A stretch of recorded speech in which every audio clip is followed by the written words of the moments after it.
Olá. Hoje estou em um Ford Mustang. Neste vídeo vou mostrar como criar e gerenciar as informações da sua chave. Para começar, vamos dar uma olhada no visor do velocímetro.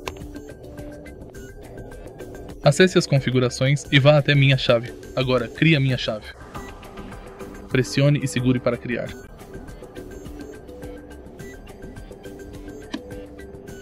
E agora você pode inserir as informações da minha chave.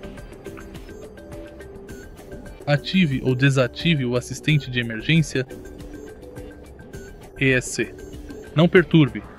Definir velocidade máxima. Alerta de velocidade. Limite de volume ou limpar suas chaves, que são funcionalidades importantes para a sua segurança e conveniência ao dirigir.